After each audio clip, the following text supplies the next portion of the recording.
Hey everybody, welcome back. Beginning of March, we're going to do a fun one today. And if you don't want to listen to me in my little history lesson here, you can just fast forward right to the tying sequence. But I know some of you out there actually care about this stuff like I do. So listen up. If you want to learn more about it, you can subscribe to my newsletter. Yeah, that's a Lefty's Deceiver. Obviously, it's a little modified from the original version, but if you look at a lot of the Lefty's Deceivers that are tied today, they kind of fall somewhere in between this here.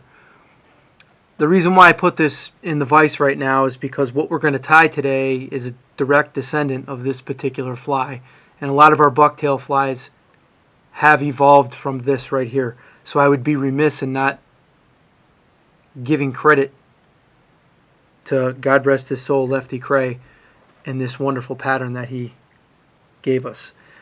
What we're going to tie today is a variation of it called the double deceiver.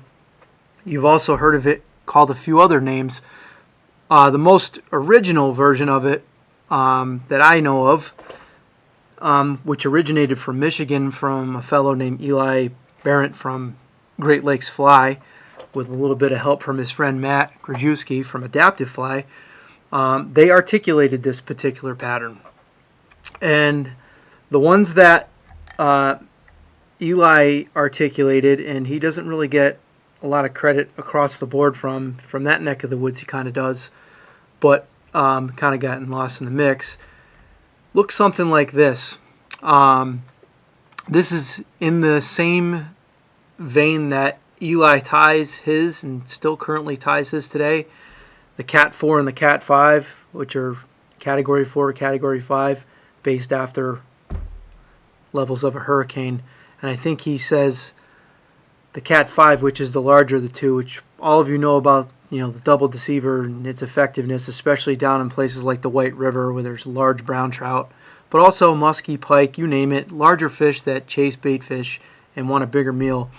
Eli likes to say this guy right here weeds out about 99% of everything else so that it only gets the bigger fish tuned into eating these things.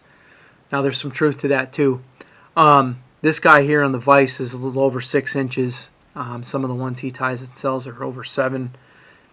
Catch so many, if you really want to see a pile of big fish, there's a whole history of this fly. It goes back a couple decades. It's a really, really cool pattern.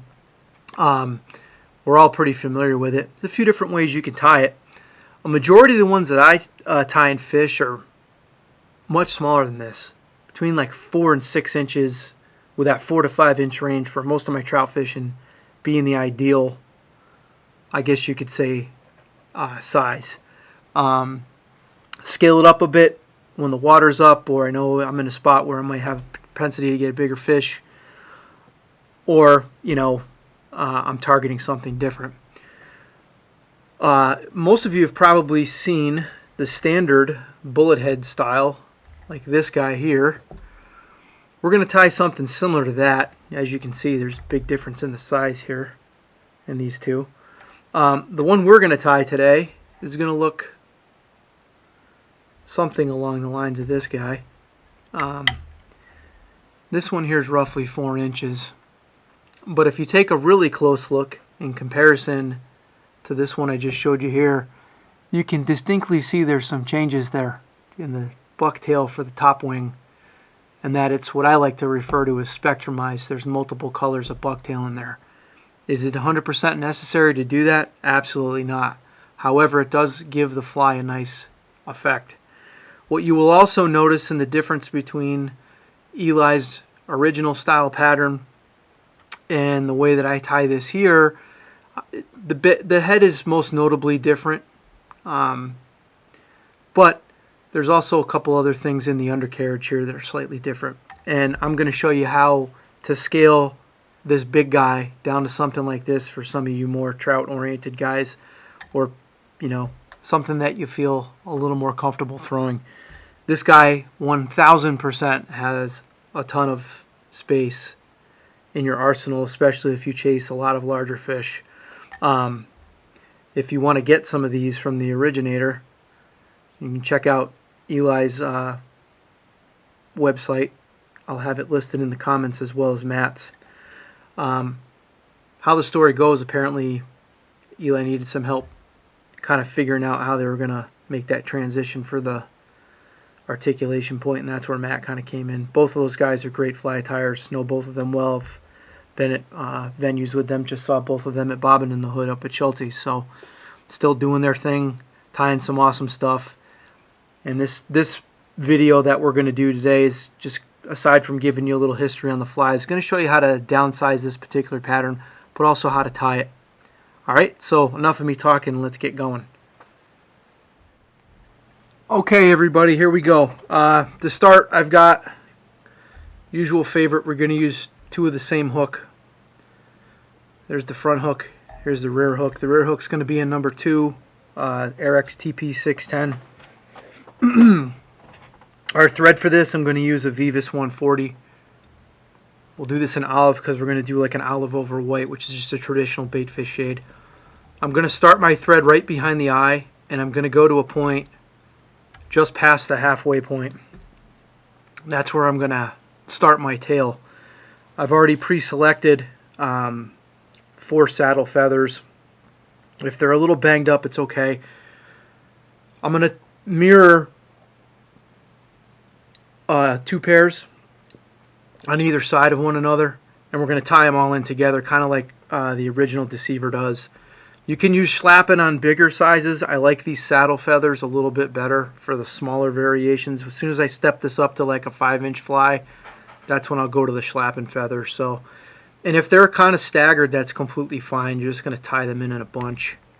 So I'll take 1 loose wrap, 2, a few tight ones, as you'll see here. We want these to be kind of loose because when they're in the water, they're just going to kind of be at the mercy of the current, and they'll swim a little bit better. You can trim your excess off, and then we're just going to bind those down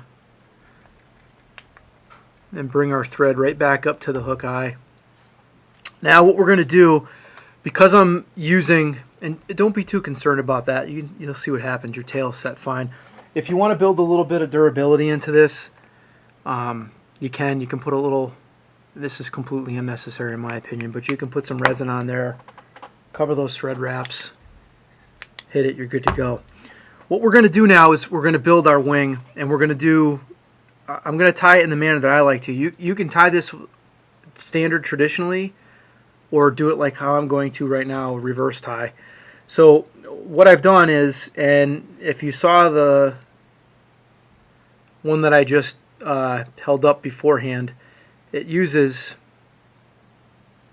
4 colors of bucktail, which I've already pre-cut. So I have like a Kelly green, almost like a chartreuse, or standard olive, and a light olive. So I'm just going to hand blend all these together, and just by doing this, I'm just going to take it out of my hand, mix, you can twist them, turn them together just like you see here in my hands. I know it's blurred out, but you kind of can get the general consensus of what I'm doing here. You're going to lose a few fibers by doing this, but that's okay. I just want to kind of blend these colors together. When you do this, if the overall color that you want for your top wing is going to be like, say, an olive, then you're going to want to make sure that more than 60% or more of that base color is of that olive. You'll see it's probably 60 to 70%, and this is just by eye, light olive and dark mixed together, so 50-50 mix of those two, and then very, very little of the chartreuse and the Kelly green. Those are just kind of accent colors. So once I've kind of blended them, they look like this. What I'm going to do is set that aside, and I can tie a few flies off of this guy. I'm just going to pull a small amount of what I'm going to need for my top wing. And when I go to tie this, you can align these all you want. I kind of do them by hand. You don't want them all straight like you do with the regular deer hair. You kind of want them staggered. That gives you a little bit of taper. So I want my wing to bleed to about the midway point of where that tail is. And as I said before, I'm going to be tying this in reverse. So I'm just going to trim off those butt ends. what I like to do, because this is 2 colors, and I talk about this in this month's newsletter when it comes to tying bullet heads, is I'll put a little gel Loctite right on there. That'll help keep it in place. So I'll transfer that hair, turn it around, it's facing forward, and then I'm going to grab it with my support hand, take 1 turn, just like you see here, 2, 3, 4, and then if it kind of kicks on you, you can kind of maneuver it.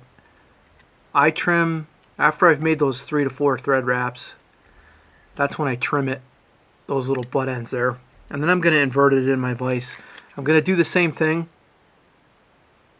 Put another little drop of glue right on there. I've already pre-sorted a bundle of white hair. And I always try to make the underwing slightly shorter, if not the same length, definitely slightly shorter than the top. And you also don't want to overpower it. If you'll see on a few of these other ones, and I'll insert the photo here probably at the end, all the colors, the most predominant color schemes of these that I tie, some of them, if they're not white on the bottom for the belly, if they're like a yellow and orange, I'll mix 2 colors in with that too. Do you need to? No. But it just gives it a nice effect. So same thing, I'm going to transfer it to here, take 1 turn, 2 turns, and use your thumb and your forefinger, like your pointer. You can kind of push and distribute that just to make sure that you've got a distinct top and a bottom. Before doing that, I'm going to cut this extra hair right out. You'll see, just like you see here. And then you're going to build like a nice thread base. Go right up to the hook eye, and then depending on how you want to taper this for your rear section, will dictate where you want to leave your thread. So because I want to make this pretty flattened out, I'm going to bring the thread right back up to a point behind my eye. Now I'm going to use a pushing tool. I like to use clear tubing. I told you before, I've used those Johns, they break. No offense to the person who makes those, but they're just not for me. Find whatever works for you. You can even just use your fingers to get it started, as you see here. That's a good way to start. But I'll just take a piece of clear tubing, and I'm just going to force that fiber backward while holding the tips of those bucktail fibers with my support hand. So I've done that. Now I've fished my thread through there, and what I like to do, especially with this Vivas thread, I'll spin that bobbin so it's nice and tight, and it cords that thread up nice. 2, 3, 4, 5. And you'll see I got some of these little short guys in here. The ones I tie for myself, I don't even care about those. What, for anybody who's going to get these from me or I give to a friend or sell, I go right in and cut them out or hit them with a cautery tool. Whip finish that. Trim your thread, take a look at it, make sure it's evenly distributed. Put some cement or UV resin on those thread wraps, and then go from there. Hit it with a torch, and you can see that thing kind of lights up because you got all those different colors in there. It's kind of neat. Already pre-cut my wire. What you use for a bead is entirely up to you. You can use your standard round on this. I'm going to actually use a teardrop just because I like the way these look.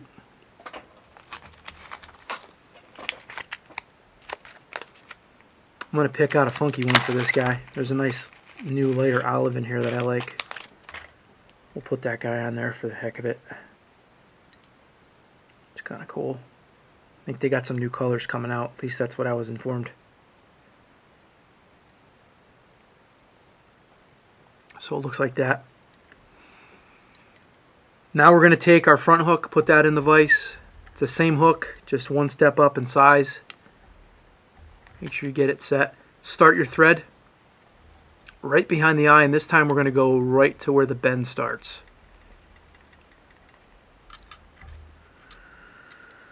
Grab our rear section, square away our connection, just like you see here.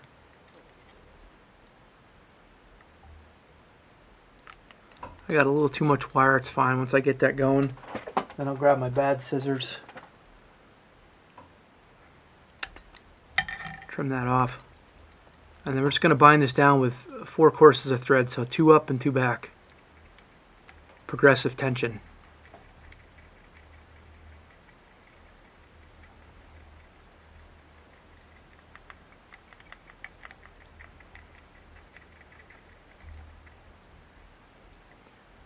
Boom.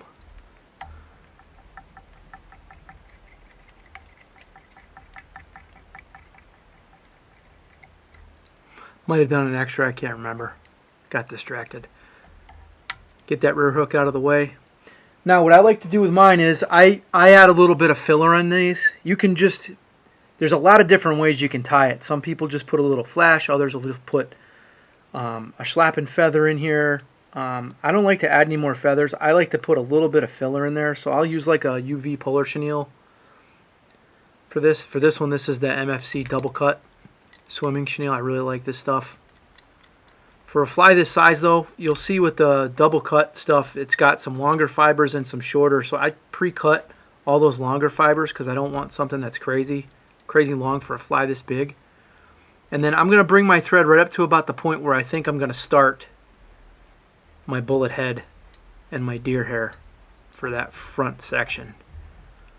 You just wrap this consecutively. And like I said, this is just how I like to tie these.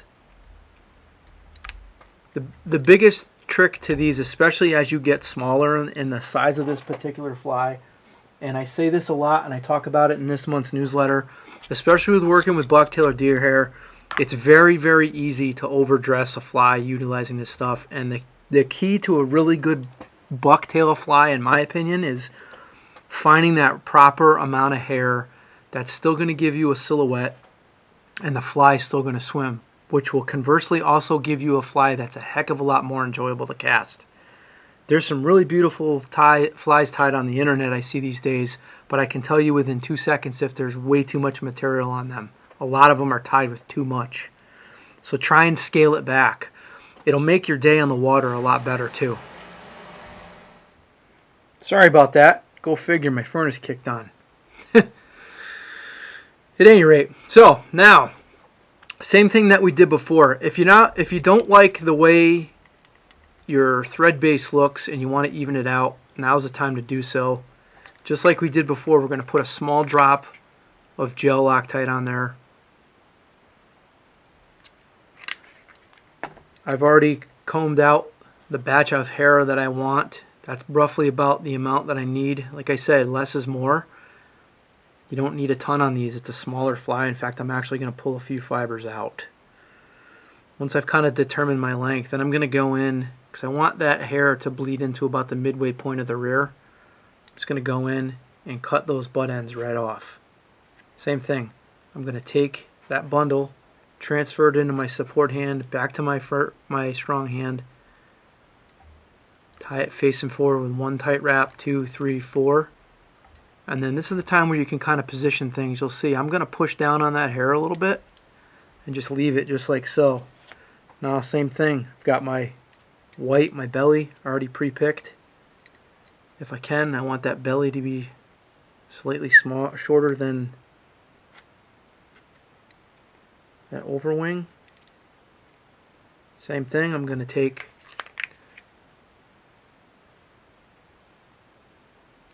put a little drop of glue on there, probably unnecessary, but makes me feel good.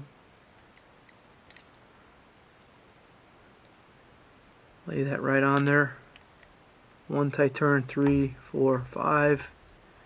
Now you can take your fingers. And the big thing is, now that you've got a few thread wraps on there, that's not really going to go anywhere. So if you don't like how this collar is, or you have too much, this is where I kind of go in and cut any errant fibers. I take my thumb and my pointer finger and I push down on that. And then now I'm just going to build a nice, with tight thread wraps. And you can pull some fibers off if you have to, because I got a couple that are loose. You can have some that fall out. I want to build a nice layer of thread And you want to make sure that you go right up to the and touch the bend where the eye starts before you do anything. Once you've done that, then you kind of want to bring your thread and place it somewhere. It can either be right up against the eye, because when you push this back it'll get shifted, or somewhere in the vicinity of where you want to do your collar. And that collar that we're going to do is going to dictate basically the slant or the how this is going to affect this hair. So first thing I'll do is I'll come in with my pushing tool, and you might need to use a bigger one for this. So I have a couple different pieces of tubing that I use. That's just to get it started. And the nice thing is if you look at this from the front, now you can kind of tell if you need to distribute any fibers ahead of time. If you've done this correctly, it should be all good to go. So it's going to go something like this. Once I've kind of gotten that in place, make sure I've got all my hair there. Keep my piece of tubing on there. Do the same thing we did last time. Spin that thread. And then 1, 2, 3, 4. And if you pull down on this, you'll see what's going to happen. If you got any errant hairs like this guy, cut them right out. I put a 1/2 inch on there, and then I'm just going to whip finish it real quick.